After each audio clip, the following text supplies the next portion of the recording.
Welcome to the Virtual Engagement Ideas Community Summit. Today we have a very special guest. This is Amanda Rose joining us all the way from Texas. A little bit about Amanda. This last year you were awarded the Yana Posh Heart of APCA for your dedication and impact on student activities and for your commitment to the Association for the Promotion of Campus Activities. That's a big award. Yeah, Congratulations. thank you.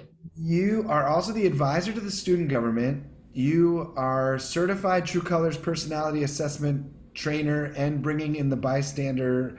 You've done everything. And then you also serve on the Council of Diversity and Inclusivity. Since 2009, you've been the coordinator of student engagement and activities at San Jacinto College Central, which is an awesome community college in the heat of Texas, Yes, it which, is. according to rumors, you love the heat. I do. I love the heat. I do. I love the heat. Awesome. And you and your wife, Christina, are home with your 1-year-old son, Rhett. How's that going? It's going well. I'd bring him in, but he's napping. So instead, Oh you'll get my a cute gosh. picture of him. Yeah, that was his 1-year-old pictures at the beach. So he That, can't make a cameo today because he's napping, and you want one. well, how long's the nap? We can talk for a couple hours. He'll probably sleep for another hour. So. Oh my gosh, I would love it. Do you nap? Do you sneak one in every once in a while? No, I am not a napper. I've found that if I nap, I wake up more cranky than Oh, anything. So I just don't yeah, nap. I have to be really, really almost exhausted to catch a nap. So yeah. Well, you're lucky that you don't have those distractions throughout the day then, because I love it. I love napping. Um, I mean, my body wants me to nap, but I know my mood and yeah, anyone around me isn't happy. So I just don't do right, it. right. Well, hey, Yes. so you are at a school with no big engagement platform, and yet you have found a way to connect virtually with your colleagues and with your students. What's been your big success about connecting with your colleagues? So our colleagues, so at San Jacinto or San Jac, we have 3 campuses. So there's 3 student engagement teams, but we Yeah, work as one college. So what we started was every Monday morning at 10 a.m. We call it the C because we're student engagement and activities. So the C yeah, virtual experience. And it's an hour we spend with our staff on Zoom, and we just play games. We don't talk about work. We made the rules that you cannot talk about work. We'll do that later. We really felt we're so used to being connected with each other face to face. We needed to try to create an experience like that. And so we have these weekly experiences. We play Kahoot games. We've done just general trivia, Scriblio. We've done some of that. I'm trying to think. We've played games like Two Truths and a Lie, um, Never Have I Ever, just some fun, kind of interactive. We've yeah, actually really learned a lot about our staff, which has been pretty cool because if the pandemic wouldn't have happened and we wouldn't be forced into this virtual type of world right now, we wouldn't be doing that if we were on campus. That was right. never even on our radar. But interestingly, we'll slowly start to go back to campus a few days a week. And yesterday, when we talked to our staff, they said, "Are we still going to do those virtual experiences on Mondays?" And we are. So, but it was interesting that clearly that they may not tell us as leaders, but they like those experiences and that Right. time for connection. Right, that's really cool. I think that all campuses should really consider that to create that. I mean, you're the first person I talked to who's doing meetings just for fun, just for Yeah. connection. No Yeah. content related to work. It's just bonding, but you're not worried about the students in this moment. You're just connecting with your colleagues. And that's super cool. I think that's a great Yeah. And example the, of schools. Yeah. and we did that because we know if, times like this, the uncertainty, people's morale can get low. Yeah. And so we thought we need to do something to bring the idea that we care about each other, we Yeah. doing well. So then what we're doing for students has more of that positive spin instead of our own emotions or our own feelings, even being shown in digital posts. So Yeah. And you're also connecting with the region, right? You've made a real point to connect with yes. other advisors in the region, right? what I started to do was I have been involved in APCA for a while, and so that's the South Central region. And I just started doing, when this all started, we were doing weekly or bi-weekly Zoom kind of hangouts on a Thursday afternoon. Who all could come. Even if you weren't an APCA member, I would say, hey, share this invitation with other colleagues that might be interested. Because yeah, there's the membership angle, but really we're all in this together. And you know, professionals may want to be members, but the institution or financially it's not there. And so we would share, like, what's going on? What are you doing? What have you done for this? What program have you used? Has your institution made a decision about anything? Just anything about, do students need to leave campus? Are you allowed to come back? And so those started out as weekly or bi-weekly, and now, you know, it's the summertime, people take vacation. We're at every once a month, which has been really, really neat. Right. Because people have got ideas like, one of the schools, A&M Texarkana, they're like, oh, we did online trivia with students, and we did, it was Tiger King. And then they shared the link of all their questions to everyone. So awesome. It's a lot of ideas. Yeah. So we're not recreating, or people are like, what, have you done a scavenger hunt? What apps have you used? What have you done? And that's what those have been for. And they've been really helpful. And some people come on because it's a very specific question and they're like, hey, I can't stay on, I got to go, type of thing. So I enjoyed it myself personally. I'm a people person. So it's been nice to still have those connections. And sometimes it's just for our own personal mental health, just to be like, how are y'all doing? Like, you know, some people are young single professionals that live by themselves. So yes, I have definitely talked to a lot of folks like that who may not even have a pet, you know, and it makes a difference when you get to, you know, engage with other moving things, right? And so sometimes for some people, this is the moving platform, right? This is the connection. Yes. And it is awesome. Yeah, people's kids have shown up, their dogs have shown up in these. So it's nice. Yeah, that's nice. And it's almost like a silver lining of this chapter of our lives, because do you think you would have connected with the advisors in the region on this level had you not jumped into the virtual platform? No, I think over emails, you know, we always email each other or see each other at a conference, like, hey, how have you been? Haven't seen each other in so long. And kind of that, and maybe right after a conference, you know, you tend to stay in more contact because you have that conference hop, as we call it. But this consistent, no, we wouldn't have. I think we all get in our I guess our routine, and we're used to doing, and we have other demands on us and things like that. So while this whole pandemic and my institution refers to it as altered operations, it's really actually allowed for some out of the box ideas that I think can continue even when institutions start to go back to more of the normalcy sense that we knew pre-COVID. Yeah. But you know, I think one of the reasons that you were brought to my attention was because you're so successfully connecting with your region, with your colleagues and your students. We'll talk about that in a second. But so outside of those specifically designated times of the month when you're meeting with your regional colleagues, what other kinds of resources have you had for professional development, like learning about the virtual world? Yeah, so I've taken advantage of a lot of the free webinars and trainings that companies or individuals like yourself have been doing. Those have been a blessing because if people's institutions are like mine, we can't spend anything. Yeah. So having those resources of artists and companies being willing to share information and ideas for free has truly been a blessing. So participated in those.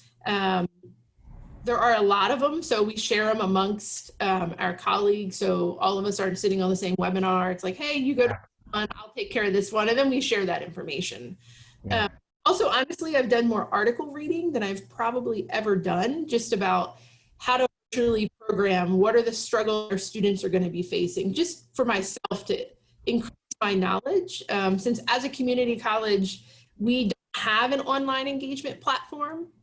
We have been asking for one for a couple years, so I am hopeful that fruition, and maybe even more, maybe that's the positive out of this pandemic. Maybe it'll show, oh, we really need one.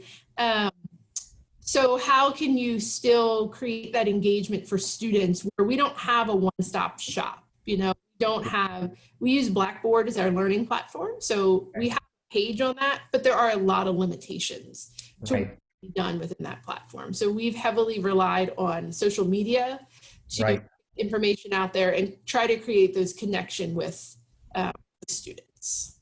Well, I love what you have been doing because you were creative with social media, but there again, I think that your wisdom in scheduling your weekly meetings with your staff, right, on 3 campuses, your regularly scheduled, like doctor's appointments, meeting with your regional team, but you also have very specific, consistent times of the day when you post on social media for your students. Can you tell us about that? Yeah, so we have a specialist in our 3 offices. There's a student engagement specialist in each one, and they've really been the heart of our social media posts. Yeah. And when this all first started, you know, we left for spring break. Everybody's enjoying their time. We come back, students aren't there, and within 4 days, everyone's sent home to work from home. So we were in a frenzy, like everybody else, regardless of the company or educational. And so they had first come up with a plan for how many times they were going to post on social media. It was way too much. It was overload for themselves, for students. They got to be like, oh, they're posting too much. I'm going to use them, whatever. So then we worked with them to come up with a better plan. And so they post first thing in the morning, and their only post is actually just a share or a repost of what the institution has posted for that day. So that could be about how right now it's a lot of the different formats our classes will be for the fall. Right. How to schedule a virtual appointment with an academic advisor. So the first post of the day is an institutional post. They're resharing on our different platforms. Okay. And then one of the posts during the day is more about leadership. Okay. Nature. It could be, give us your thoughts on XYZ. Have you seen this TED Talk video? Things like that we're putting out there. Try to do more of a wellness post, just about personal wellness, thinking of mental health. You know, the one, I guess, that sticks out in my mind that gets the most responses when it's like, show us a picture of your pet. You know, we got a ton of responses of people, you know, holding up their dog, their cat. We had some iguanas. Someone held up a fish tank, you know, it was a small fish tank, or they took a picture next to their fish tank. So ones that can be more personalized. I started to do some more fun, like polls, like, are you doing this? Or what's your favorite ice cream flavor? Because you need that lightheartedness in all of this. So yes, but again, like that piece that you're adding something that invites engagement. Yes. Right. It's not just an announcement. It's not just a quote. It says, you know, okay, today, and this is is this the midday post? That one? Yeah, it's usually mid and afternoon are more of the engaged ones. That's why they post the informational college post first thing in the morning, because your traditional age college student is probably at this point not up at 8:30 in the morning. So they'll still see it, but more of that engaging or a little bit later into the day. Right. So as a student, I would know if I woke up, I'd be like, okay, there's definitely going to be a post, but you also post the same thing on 3 different platforms, right? Yes. We post on Facebook, Instagram, and Twitter are our 3. And it's the same. We want to create that consistent message because as a community college, we're aware that everyone has a personal preference for their social media that they take. And so we want to make sure we're hitting all 3. If students are on all 3 and they check them, well, then they see things 3 times. But that's typically not what happens. People have 1 or 2 that is their preference, and they may have a 3rd, but they're probably not consistently checking it. Right. What a great idea. And then, so the third, I'm sorry, we really only talked about the first 2 of the day, but the second and third posts are similar, or is there more, what's the third one usually around? The third one is around, like I said, it's more of that personal wellness. Okay. That's the third one. Yeah. It could be fitness. It could be mental health related. Yeah, that's great. You know, like they've done some stuff about, posting images of like different stretches you can do at your desk, or ways to, when gyms were closed in Texas, like exercises you could do from home, things like that. Yeah. Yeah. Is a Zumba teacher. So she's took on the fitness and posted different types of ways to still say, physically, Right. because, and it's for anyone. I mean, because, sitting down doing classes or even professional, after a while, like I found myself, I've never sat this much at a desk in my student activities career in my life. Yeah. I really haven't. And so for me, we consistently try to walk every night with our, take Rhett on a walk and our dog, but then also we invite our neighbors just to create that social time, because we've all been living in the bubble of our street, I guess you could say. Right. Hey, so does each office, like, I know 3 posts a day, Monday through Friday only, right? Monday through Friday posts.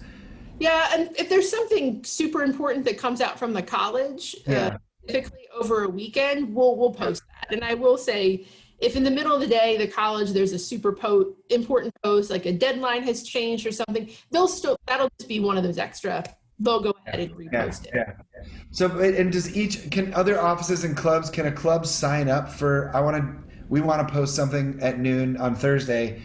You're not responsible for every post every midday, right? No, not at all. But these are our office social media accounts. So if we have an office student group that says, will you please share this information on your page? We will do that all the time. That doesn't have to be scheduled. Like we work with our career services office a lot. They've done some, live chats and things like that. We've shared those, invited students to them. We just consider those, they're kind of special occasion, and we'll always do that. Oh, very cool. So let's talk about your dog. You said you go for a walk with your dog. Now, your dog has a very unique name, I think. What's your dog's name? Our dog's name is Miller Time, and time is spelled Thyme, because, we wanted to class it up a little bit. Sure. Yeah, that makes sense. I get it. Yeah. So he's a 12-and-a-half-year-old golden retriever. Oh, wow. We've rescued him from a golden retriever rescue in Houston when he was 2. And so we've had him since then. He does dock jumping. So he participates in Dock Dogs, dock jumping, but also other organizations. Well, hold on. You are the former president of the Heart of Texas Dock Dogs organization. Yes. Right? So Dock Dogs is Dock Dogs Worldwide is the national group, and then they have affiliate clubs. And so in Southeast Texas, really the only club in Texas, it's called Heart of Texas, and anyone can be a member, but it's really designed to be Texas, and it's primarily the greater Houston area. And so we're a club, and we're a nonprofit. We're a 501c3, so we would host competitions that anyone can participate in for a small entry fee, but we also participate in national competitions. And it's really, I will say, I moved to Texas 2009 from Maryland, and we got our dog Miller not long after that. And the next year, so within a year, he didn't know how to swim. We taught him to swim, and then he got into dock jumping. And some of his friends now came from, we all kind of got involved in dock dogs and dock jumping at the same time. And so they've become some of our closest friends. And we laugh, we're like, if it wasn't for our dogs, we probably wouldn't know each other, right, which is great. But what a cool sport. So here, this is like, what an amazing world we live in, right? That not only are you bonding because of your dogs, but dock jumping.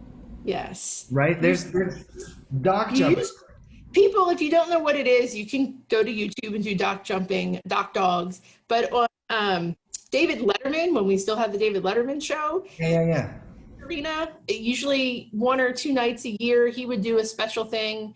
Out in New York City, there'd be a dock. Purina does it. Eukanuba. There's a bunch of different organizations that do it. You've seen it probably if people are outdoors and they watch like an outdoors channel. Every now and then you'll see a competition.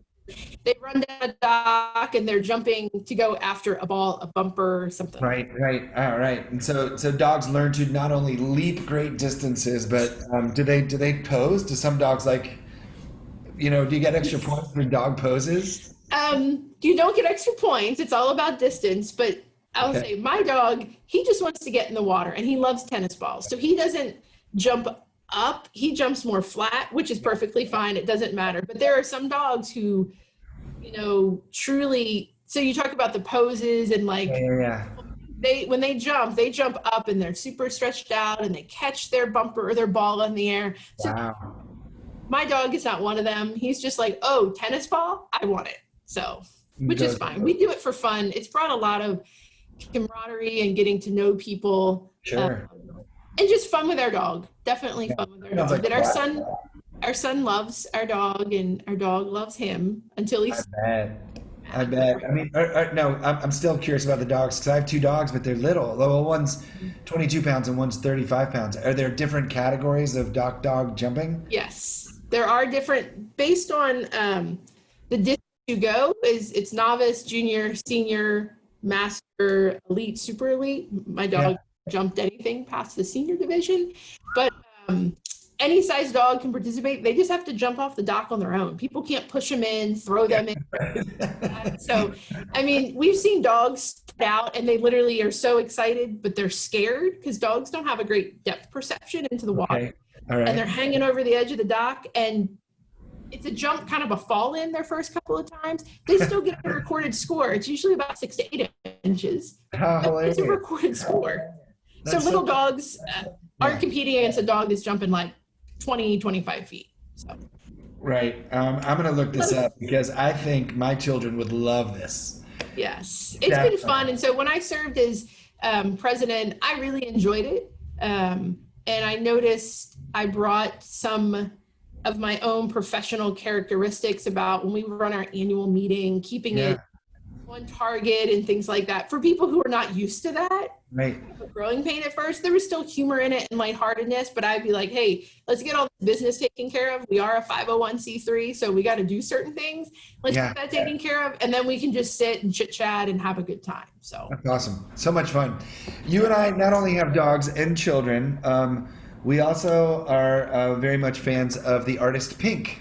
Yes. We both share that in common, and he's a badass. Pink is a badass. Pink is a badass, and so in closing today, I think it'd be fun if we sang a Pink song together. Okay, that'll work. And I will have to note, I do want to go on record. I don't typically do karaoke, but for this, I will make an exception. This is not karaoke. This is us setting an example for our students that it's okay to try things that you're not comfortable doing. Yes. Take off the cool cap. Yep. Take off the cool cap. And a motivational song, an inspirational song, because like it is a crazy chapter in all of our lives. So sometimes like we need to wake up and put a song on, and it just gets us psyched for the day. And I think that Pink has a lot of songs like that. Right? Pink has a lot of songs about overcoming obstacles and overcoming challenges, and she also has party songs. Yes. So what would be your walk out on the field song? Like wake up, like what is it? What's your Pink? Da, da, da, da, da. There's a lot of them, but probably for like that pump up would be the Raise Your Glass song. Oh yeah. Okay. Okay. All right. Yeah, I love it. Okay. I don't know the verses, but I know the chorus. I know. I'm good. I know the verses, but I'm better with the chorus. So, I mean. Can you start with the verse? Will you start with the verse? Let's just do any verse, and then we'll just get right to the chorus. Oh, okay. Hold on. I got to get the beat in my head for a second. At a concert, you know every word all the time. Yeah, of course. So, raise your glass if you are wrong. In all the right ways, all my underdogs, we will never be anything but loud and nitty gritty, dirty little freaks. Won't you come on and raise your glass? Won't you come on and raise your glass? Won't you come on and raise your glass for me? That was awesome. Thank you. Thanks for hanging out with me and sharing such great ideas about what you're doing on campus. Yeah, thanks, Jason. I really appreciate it. This is fun. Thank you. Yeah. All right. Well, I will see you very soon. Yes, thank you. And I hope you and your family do well. oh, we're gonna go do some dock jumping. You should. You should look it up, or if I remember, I'll send you some YouTube links that you can watch. Oh, I would love It's it. pretty Thank you. phenomenal to watch, and it's fun. It's Yeah. fun. Yeah. Well, thanks again. You're welcome. Have a good one. Take care.